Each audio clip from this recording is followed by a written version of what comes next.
Balita mula sa lalawigan sa bawat rehiyon ng ating bayan. Dito sa Ang Pilipinas Ngayon.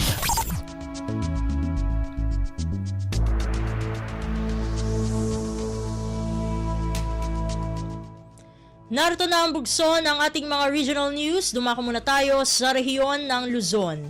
Pamahalaan, walang hinihintay na kapalit sa mga naibigay na proyekto mula sa Philippine Rural Development Project. Ang kabuang ulat ihahatid sa atin ni Jude Pitpitan mula sa Lawag. Awan ti may pasubli iti gobyerno pama na maitad ti pondo manipol iti enterprise development component kadagiti lokal na gobyerno ken civil society organization wenno kooperatiba. Dahil tinbaga ni component head Roda Galman iti usapang agrikultura. Segun kani Galman at tinamnamaan iti Philippine Rural Development Project manipod kadagiti benepisyaryo ket ag progreso dagiti a proyekto. Pangalan ti sapol ti nasawa kooperatiba ken no adda ti mapanunot da sa bali a proyekto ket saanan nga aggapo ti pundunan iti gobyerno. May sa kadagiti na iputar at akal a proyekto babaan iti daytoy ket iti cold storage facility iti Kamatis ijay Sarata. May palagi pa kinunan ni PRDP Action Officer Day Rivera at ipondo may latang para iti PRDP ket 80% manipod iti utang ti World Bank, 10% manipod iti Department of Agriculture ken 10%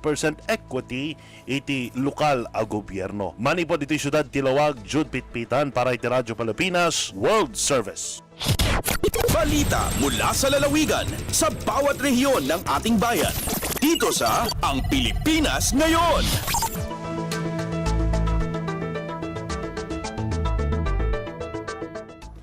Inyong napakinggan ang ulat ni Jude Pitpitan mula sa Lawag. Puntahan naman natin ang Agoo. Mga magsasaka sa Bacnotan, La Union na nasiraan ng pananim dahil sa bagyo at peste nakatanggap ng ayuda mula sa pamahalaan. Narito si Glenda Sarak para sa balita. Nangipaay ti lokal gobyerno ti Bacnotan, La Union iti 468,106.59 pesos a balor ti tulong karigiti mannalon iti ili ti sidong ti crop insurance program. Naang iti distribution iti Kalman Enero 15 at yung Farmers Park and Civic Center ti Bacnotan, La Union ngayon dauluan ni Bacnotan Mayor Divine Fontanilla. Sigon iti lokal gobyerno benepisyaryo iti programa dagiti mannalon ang naapektaran iti bagyo ken peste idi napalabas at tawan. Kinunapay ti munisipyo at ti balor ti tulong ang ipaay kadakwada ket depende iti kinaado dagiti nadadael am mulada. Impanamnama ti lokal gobyerno nga dapay dagiti ayuda nga iwaras da kariti mannalon para kariti masungad nga aldaw para kariti kwalipikado a benepisyaryo. Manipod Agoo, La Union, Glenda Bakungan, Sarak para iti Radyo Pilipinas World Service. Balita mula sa lalawigan sa bawat rehiyon ng ating bayan. Dito sa Ang Pilipinas Ngayon.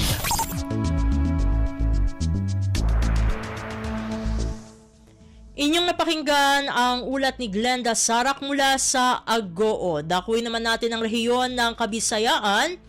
IBOS Business Permit Renewal isinasagawa ng LGU Borongan. 1,700 na mga negosyante inaasahang magre-renew ng business permit. Ang detalye ng balita ihahatid naman sa atin ni Socaberia mula sa Borongan. Sobra 1,700 nga ihapin mga negosyante ang syudadan Borongan at ginlalaungan nga magre-renew ang ila business permit o mayor's permit ang nagpapadayon na gindudumarang nga business permit renewal ng lokal nga pamunuan ng syudadan Borongan ipinagyan Electronic Business One-Stop Shop o IBUS. Ginpahayag ga DYESRP Borongan ni Ms. Luis Bianca Limbawan Business Permit ang Licensing Office BPLO Section Chief nga tun IBOS Business Permit Renewal nga waray penalties inga datudto biton Lunes Enero 20 nandiri na inipahilawigon. Sanglid ginauhag ni Ms. Limbawan at mga negosyante ang syudad nga pagpahimulusan ini nga oportunidad nga mag-apply online na pag-renew ang ila business permit bisitahin na tun website ppbc2.ibpls.com/Sitio Borongan Eastern Samar pihuon nga andam na itong mga dokumento nga kinahanglan may upload aber mas na padagmit at itong pagproproseso ang business permit o mayor's permit renewal. Ikong syudadan Borongan Sok, Caberia, Radyo Pilipinas World Service. Balita mula sa lalawigan sa bawat rehiyon ng ating bayan. Dito sa Ang Pilipinas Ngayon.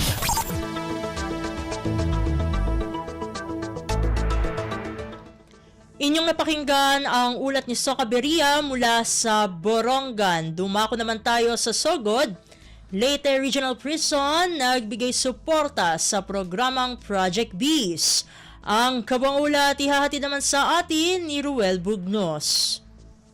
Ang Reformation Office of Education and Training Section sa Leyte Regional Prison sa Abuyog, Leyte nga gipanguluhan ni Corrections Officer to Noli Anabilio mi-appeal sa Project Bees kung Biodiversity Enhancement and Ecosystem Sustainability kanatong Enero 11 tuig 2025. Kini nga mao nga mangrove planting initiative giorganisa sa Junior Chamber International kung JCI Abuyog nga nagtumong sa pagpalambo sa lokal nga biodiversity o pagpalambo sa kinaiyahan sunod sa komunidad sa barangay Malagikay sa Abuyog, Leyte. Atol ni ini nga hiniusa nga paningkamot o sa kagatos ka mga punuan sa Bakhaw ang malampuson nga natanom. Kini nga inisyatiba nahiuyon sa pasalig sa JCI sa pagpauswag sa pakiglabigit sa komunidad samtang gitubag usab ang mga kritikal nga issue sa kinaiyahan. Si LRP Acting Superintendent Corrections Superintendent Jose Marie Alambro mipakita usab og hugot nga suporta sa maong kalihukan. Ang aktibo nga pag-apil sa LRP sa maong inisyatiba nagpasiugda sa dedikasyon niini sa responsibilidad sa katilingban og serbisyo sa komunidad. Balita gikan sa Southern Leyte kini Sir Ruel Bugnos para sa Radyo Pilipinas sa World Service. Balita mula sa lalawigan sa bawat rehiyon ng ating bayan. Dito sa Ang Pilipinas Ngayon.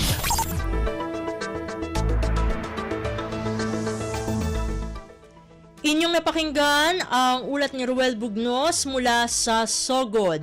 Dakoy naman natin ang rehiyon ng Mindanao. Murang bigas mabibili ngayon sa mini park sa City Hall sa Cagayan de Oro hanggang Biyernes. Ang detalye ng balita ihahatid sa atin ni Romy Kapinpuyan mula sa Cagayan de Oro. Mapalit karon hangtod sa nga Biyernes diya sa may City Hall Mini Park ang baratong bugas nga gibaligya sa tag 36, 39, 40, 41, 44 kada kilo ug walay limit kung pila ka kilo ang paliton. Kini alayon sa kadiwa ng Pangulo Rice for All program sa Department of Agriculture. Ang kadiwa ng Pangulo Rice for All program usa ka initiative nga gipahigayon sa Department of Agriculture inabagan sa local rice dealers, importers ug mga wholesaler. Gikan sa Radyo Pilipinas Cagayan de Oro, kini si Romy Kapinpuyan para sa Radyo Pilipinas World Service. Balita mula sa lalawigan sa bawat rehiyon ng ating bayan. Dito sa Ang Pilipinas Ngayon.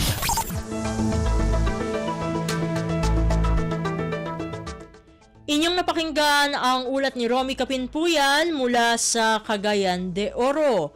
Puntahan naman natin ang Zamboanga.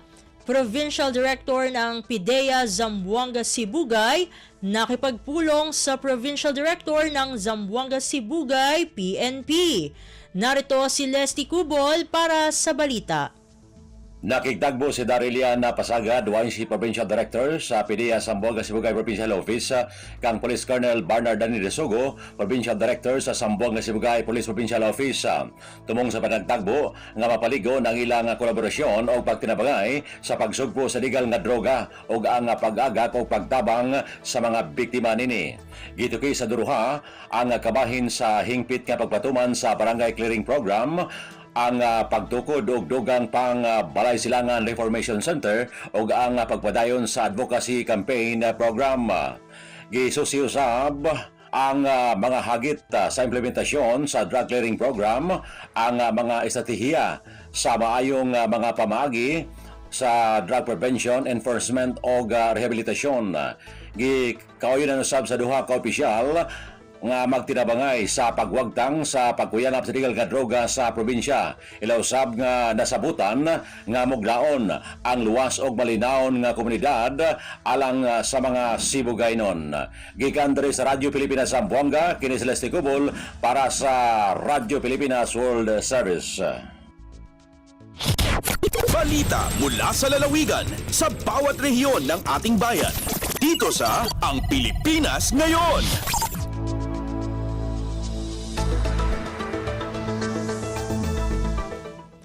Inyong napakinggan ang ulat ni Leslie Cubol mula sa Zamboanga. Dumako naman tayo sa Butuan. 12 nanumpa bilang bagong doktor sa Barrio sa Caraga Region magsisimula ng magserbisyo sa Enero 22. Ang detalye ng balita, ihahatid sa atin ni Jocelyn Morano.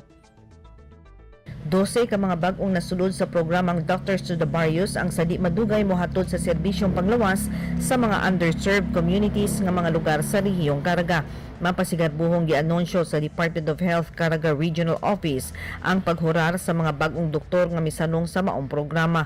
Sigon ni DOH Caraga Regional Director Cesar Casion, kasamtangang gipailawom ang maong mga doktor sa pre-deployment orientation nga muluntad taman ugma Enero 17 para sila iprepara sa ilaunya nga mga assignments. Lauman matud pang sugdan ang panerbisyo karong January 22 kung hain man sila madistino nga lugar sa rehiyon human opisyal nga maendorso sa ilang mga tagsa ka provincial health offices.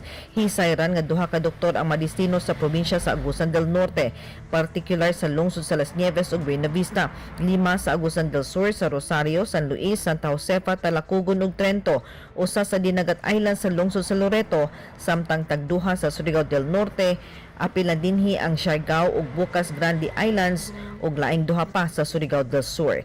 Gikan sa RP Butuan, kini si Jocelyn Morano para sa Radyo Pilipinas World Service.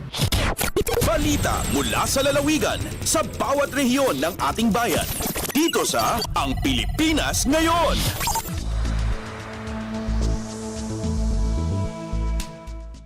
Inyong napakinggan ang ulat ni Jocelyn Morano mula sa Butuan. Puntahan naman natin ang Iligan. Mga lokal na pamahalaan sa Lanao del Norte nagpulong upang tiyaking ligtas ang paparating na midterm elections. Ang kabuang ulat, ihahatid sa atin ni Sharif Timhar Habib Majid. Nagtagbo sa gipahigayon nga Municipal Joint Security Command Center o MJSCC ang mga Municipal Local Government Operations Officers gikan sa mga lungsod sa Bacolod, Baroy ug Colambugan sa probinsya sa Lanao del Norte ning Bag-ulang.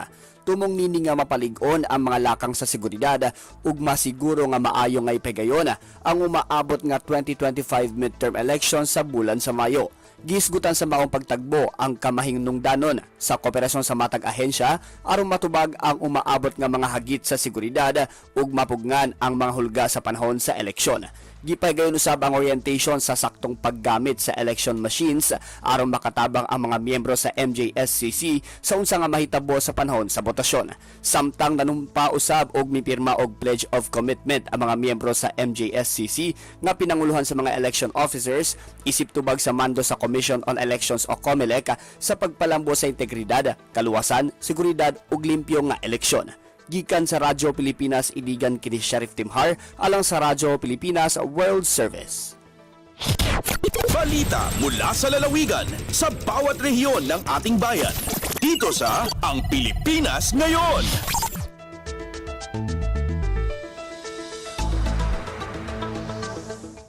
Inyong napakinggan ang ulat ni Sharif Timhar Habib Majid mula sa Iligan.